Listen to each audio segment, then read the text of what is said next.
అన్ని నియోజకవర్గాల్లో పార్టీ గెలుపొందింది అంటే దానిలో కూడా వారి పాత్ర చాలా గణనీయమైనది. ఇవాళ మా కుటుంబంలో, మా బీఆర్ఎస్ కుటుంబంలో ఒకడైన గోపీనాథ్ గారి మరణంతో ఆ కుటుంబం బాధపడుతుంటే ఆ కుటుంబానికి ధైర్యంగా అండగా నిలబడాలనే ఉద్దేశంతో పెద్దలు మా పార్టీ అధ్యక్షులు తెలంగాణ తొలి ముఖ్యమంత్రి కేసీఆర్ గారు గోపీనాథ్ గారి సతీమణి శ్రీమతి మాగంటి సునీత గోపీనాథ్ గారికి మళ్ళీ టికెట్ కేటాయించి వారి గెలుపు కోసం ఇవాళ దాదాపు రాష్ట్రంలోని ముఖ్యమైన నాయకులందరినీ కూడా జూబ్లీ హిల్స్లో పనిచేయాలని చెప్పి ఆదేశించడం కూడా జరిగింది. అంటే ఒక్క కుటుంబ సభ్యుడు మాలో దూరం అవుతే ఎట్లా పార్టీ మొత్తం వారికి అండగా నిలబడుతుంది అనడానికి ఈ ఉదంతమే ఒక ఉదాహరణగా నేను మీకు చెప్తా ఉన్నాను. ఇవాళ మాగంటి సునీత గోపీనాథ్ గారు ఆమె ఒక వ్యక్తిగా కాదు, పార్టీగా ఈ ఎన్నికను మేము ఎదుర్కోబోతా ఉన్నాం. ఈ ఎన్నిక జరుగుతున్నది కూడా వ్యక్తుల మధ్యన కాదు. ఈ ఎన్నిక జరుగుతున్నది 10 ఏళ్ల అభివృద్ధికి 2 ఏళ్ల అరాచకానికి మధ్యన జరుగుతున్న ఎన్నిక. 10 ఏళ్ల పారదర్శక పాలనకు ఈ 2 ఏళ్లుగా జరుగుతున్న అవినీతి పాలనకు మధ్యన జరుగుతున్న ఎన్నిక.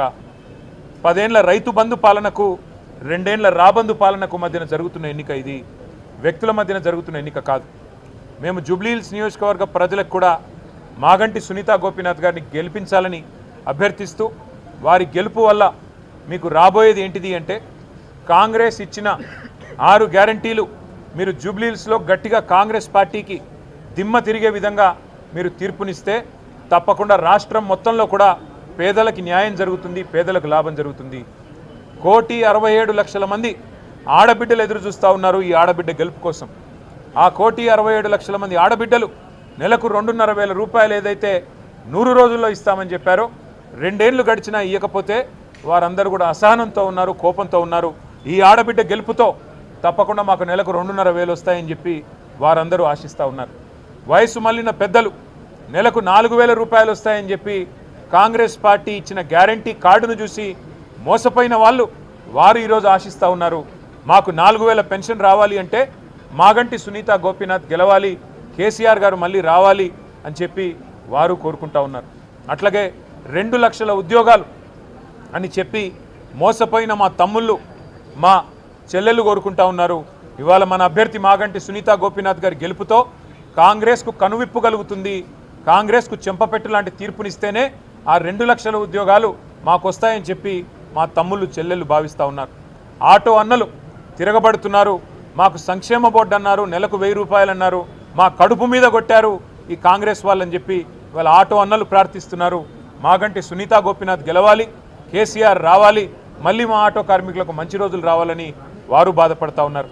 ఇవాళ హైడ్రా అరాచకంతో హడలిపోతున్న హైదరాబాద్ బస్తీ వాసులు, బాధపడుతున్న వాళ్ళు ఎప్పుడు వచ్చి రేవంత్ రెడ్డి బుల్డోజర్ శనివారం ఆదివారం వచ్చి ఇల్లు కూలగొడుతుందో అనే భయంతో బిక్కుబిక్కుమంటున్న పేదలు వామ్మో హైడ్రా అంటూ, వామ్మో కాంగ్రెస్ అంటూ ఇవాళ మళ్ళీ మాగంటి సునీత గోపీనాథ్ గెలవాలి, గెలిస్తేనే ఈ ప్రభుత్వానికి బుద్ధి వస్తుంది, ఈ అరాచకం ఆగుతుంది అని వాళ్ళు కూడా కోరుకుంటా ఉన్నారు.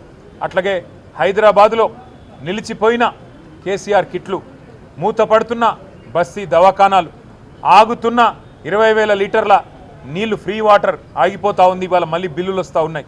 ఇవన్నీ చూసిన తర్వాత హైదరాబాద్ నగర ప్రజలందరూ ఒకటే అనుకుంటా ఉన్నారు, ఈ 2 ఏళ్లలో ఒక్క ఇల్లు కట్టలేదు రేవంత్ రెడ్డి ప్రభుత్వం హైదరాబాద్లో.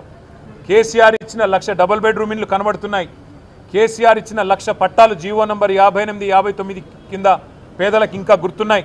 కేసీఆర్ ఫ్రీగా ఏదైతే ప్రాపర్టీ ట్యాక్స్ లేకుండా 65 గజాల లోపు ఏదైతే మరి మినహాయింపు ఇచ్చారో అవన్నీ కూడా గుర్తున్నాయి. వాటి వల్ల తప్పకుండా మళ్ళీ కేసీఆర్ గారి అభ్యర్థులకి ఎట్లా అయితే 2023లో గెలిపించామో ఒక్క ఓటు కూడా, ఒక్క సీటు కూడా కాంగ్రెస్కి ఇవ్వకుండా మళ్ళీ అట్లే గెలిపిస్తామంటున్నారు. దోకా తిన్న మా మైనారిటీ అన్నదమ్ములు ఎవరైతే ఇవాళ మా ఎమ్మెల్యే లేడు, మాకు ఎమ్మెల్సీ లేడు, మాకు ఒక మంత్రి లేడు ఈ ప్రభుత్వంలో, మా గొంతు లేదు ఈ ప్రభుత్వంలో అని బాధపడుతున్నారో వారు తయారుగా ఉన్నారు. దోకా ఇచ్చిన కాంగ్రెస్కు మోకా మీద దెబ్బ కొట్టడానికి వారు రెడీగా ఉన్నారు. అట్లాగే ముమ్మాటికి ప్రతి వర్గం ఇవాళ పేదలు, బలహీన వర్గాలు 42% రిజర్వేషన్ అని చెప్పి గొంతు కోసినందుకు, చెల్లని జీవో ఇచ్చి మోసం చేసే ప్రయత్నం చేసినందుకు బీసీలు కుతకుత ఉడుకుతున్నారు. వాళ్ళు కూడా బుద్ధి చెప్పడానికి రెడీగా ఉన్నారు. ఎల్లుండి బంధుకాలు కూడా పిలిపించారని తెలుస్తూ ఉన్నది. కాబట్టి ఇవాళ ప్రతి వర్గం వీళ్ళు వాళ్ళని కాదు, దళిత బంధు అని మోసం చేసి అభయహస్తం అని చెప్పి 10 లక్షలు కాదు 12 లక్షలు ఇస్తామని చెప్పి మోసం చేసినందుకు దళితులు కుత ఉడుకుతూ ఉన్నారు. ఈ రకంగా అన్ని వర్గాల నుంచి మద్దతు వెల్లువెత్తుతున్నది. మా అభ్యర్థి సునీతా గోపీనాథ్ గారు మంచి మెజారిటీతో తప్పకుండా గెలుస్తారన్న విశ్వాసం మాకుంది. ఇది కేసీఆర్ గారు తిరిగి పునరాగమనానికి, తెలంగాణలో మళ్ళీ ఒకసారి ప్రభుత్వంలో రావడానికి, కేసీఆర్ గారు తిరిగి ముఖ్యమంత్రిగా పదవిని అధిష్ఠించడానికి ఇది మొదటి మెట్టు కాబోతున్నది. గులాబీ దండు జైత్రయాత్ర జూబ్లీ హిల్స్ నుంచే తిరిగి ప్రారంభం కాబోతున్నది అని మేము బలంగా నమ్ముతున్నాం.